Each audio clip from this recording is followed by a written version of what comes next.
નમસ્કાર દર્શક મિત્રો, હું છું એડવોકેટ સોનલ બારિયા. આપ સર્વનું સ્વાગત છે મારી ચેનલ લીગલ વિજ્ઞાનમાં. દર્શક મિત્રો, એક મિત્રનો પ્રશ્ન છે કે મારા પિતાના અવસાન પછી 7/12 ની અંદર અમારા જે ભાઈ બહેન છે એ અમારા બધાનું વારસાઈ દ્વારા નામ દાખલ થયેલું છે. તો જે પીએમ કિસાન યોજનાનો જે લાભ છે એ મેળવવા માટે અમે જ્યારે અરજી કરીએ છીએ તો એ અમારા પિતાનું આધાર કાર્ડ માંગે છે, પરંતુ અમારા પિતાનું આધાર કાર્ડ હતું જ નહીં. જે તે સમયે તેઓ અવસાન પામ્યા ત્યારે આધાર કાર્ડ નહોતું. તો હવે અમારે કયા ડોક્યુમેન્ટ આપવા જોઈએ જેથી કરીને અમને પણ પીએમ કિસાન યોજનાનો લાભ મળી શકે? તો ચાલો દર્શક મિત્રો, આજે આપણે આના વિશે સંપૂર્ણ માહિતી મેળવીએ. તો દર્શક મિત્રો, જે પણ વ્યક્તિઓનું 7/12 ની અંદર નામ એમના પિતાના અવસાન પછી જ્યારે ચડ્યું હોય તો એવા સંજોગો દરમિયાન સ્વાભાવિક છે કે આ પ્રશ્ન ઘણા બધા ખેડૂત મિત્રોને હશે જ કે તમારા પિતા જે તે સમયે અવસાન પામ્યા ત્યારે આધાર કાર્ડ નહોતું. તો તેની માટે સૌથી પહેલાં તમારે શું કરવાનું? તો જો તમે એમને કહી શકો, જે તે તમે જે ફોર્મ ભરવા માટે જાઓ કે ભાઈ અમારી પાસે આ આધાર કાર્ડ નથી, પરંતુ અમારા પિતાનું જે કહી શકાય કે તલાટી પાસેથી તમારે ગામ નમૂના નંબર 6ની જે હક પત્રક છે એની ડિટેલ આપી શકો છો. 7/12 તમારો જે જૂનો હોય એ 7/12 તમે જૂની કાઢી શકો છો કે પહેલાં એમના નામે જમીન હતી અને હવે અમારા નામે છે, તો એ તમે એક પુરાવા રૂપે તમે આપી શકો છો. આધાર કાર્ડ નથી પરંતુ એની જગ્યાએ જો એમનું ચૂંટણી કાર્ડ હોય તો એ તમે પુરાવા રૂપે આપી શકો છો કે આ વ્યક્તિ જે તે સમયે હયાત હતા ત્યારે એમની પાસે કહી શકાય કે એ સમયની અંદર આધાર કાર્ડ જ નહોતું. તો અમે આધાર કાર્ડ લાવીએ ક્યાંથી?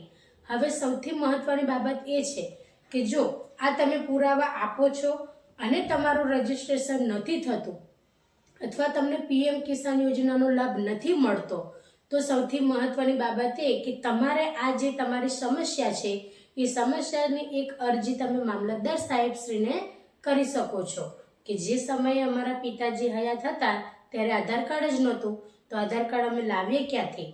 એટલા માટે દર્શક મિત્રો, આવા જે કહી શકાય કે જે સમસ્યા છે એ સમસ્યાનું નિરાકરણ માટે તમે તમારા જે પૂરતા જે કહી શકાય કે ડોક્યુમેન્ટ છે 7/12 તમારા પિતાનો મરણનો દાખલો, તમારા જેટલા આધાર કાર્ડ હોય એ આધાર કાર્ડને તો તમે રજૂ કરવાના જ છો. તો તમારા જે આધાર કાર્ડ છે આ બધા સાથે તમે એક અરજી કરો મામલતદાર સાહેબશ્રીને. જો એ ત્યાં આગળથી મંજૂરી આપશે તો તમારો જે તે પીએમ કિસાનનો જે લાભ છે એ મળવાપાત્ર રહેશે. પરંતુ અમુક બાબતોની અંદર જે તે કહી શકાય કે ડોક્યુમેન્ટને વેરીફાઈ કરવાના હોય છે, એની અંદર જો તમારા પિતાજીનો આ આધાર કાર્ડ માંગે છે ને નથી, તો એની જગ્યાએ મામલતદાર સાહેબ શ્રી કંઈ લખાણ કરીને આપે અને એ હુકમ કરે તો એ તમારું થઈ શકે છે. પરંતુ દર્શક મિત્રો, અહીંયા ઘણી વાત એ આવે છે કે જે તે સમયે આધાર કાર્ડ હતું જ નહીં, તો પછી એની જગ્યાએ તમારા આધાર કાર્ડ પણ તમે મૂકી જ શકો છો, કારણ કે તમારા પિતાનું નામ તો ઓલરેડી 7/12 ની અંદર હતું જ અને તમારા જે ગામ નમૂના નંબર 6 છે જે હક પત્રકો છે તેની અંદર પણ એ વર્ષો જૂની જે કહી શકાય કે તમારી જે ડિટેલ છે એ તો અંદર છે જ. એટલે અહીંયા ઘડી આધાર કાર્ડને ફોન સાથે લિંક કરવાની બાબત હોય છે. એટલા માટે કોના તમે વારસદાર છો અથવા કોના તમે દીકરા દીકરી છો એ સાબિતી માટે આધાર કાર્ડને માંગવામાં આવતું હોય છે.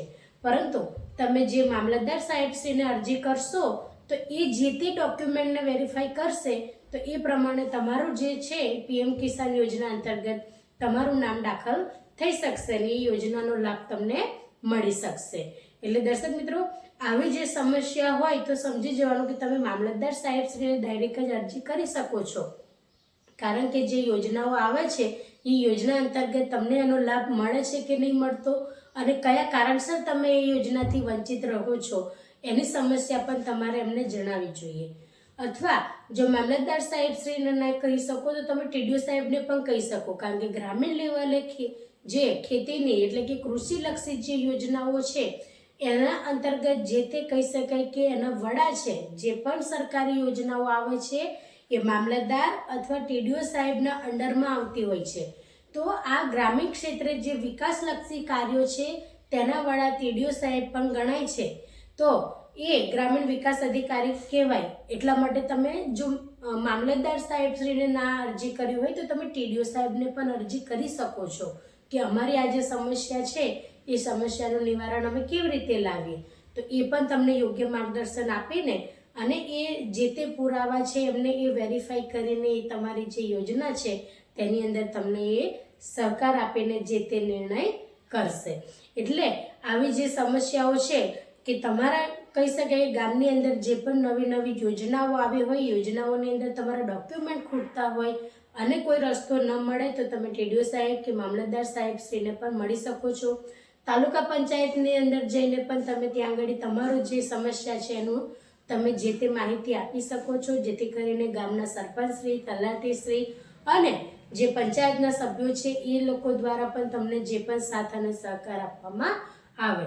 એટલે દર્શક મિત્રો, ગ્રામીણ ક્ષેત્રની અંદર ઘણી બધી સરકારી યોજનાઓનો અમલ થતો હોય છે, પરંતુ અમુક જે પર્સનલ કહી શકીએ કે આવા અમુક જે સમસ્યાઓ છે કે જેના કારણે જે તે લોકોને વંચિત રહે છે, તો એમની માટે તમારે કોઈ પણ પ્રકારની કહી શકાય કે સલાહ લેવા માટે તમે ગ્રામ પંચાયતમાં જઈ શકો છો, તાલુકા પંચાયતમાં જઈ શકો છો અને જિલ્લા પંચાયતમાં પણ જઈ શકો છો. એટલે જ્યારે આવી કોઈ પણ સમસ્યા હોય તો તમે બેઝિઝક કોઈ પણ જગ્યાએ અરજી કરીને તમારી જે સમસ્યા છે એનું નિવારણ લાવી શકો છો. તો દર્શક મિત્રો, આ જ રીતના ઇન્ફોર્મેટિવ વિડીયો મારા ચેનલના માધ્યમથી તમારી સમક્ષ રજૂ કરતી રહું છું. જો તમને વિડીયો સારો લાગ્યો હોય તો તેને લાઈક કરજો, શેર કરજો અને ચેનલને સબસ્ક્રાઈબ કરજો. જય હિન્દ, જય ભારત.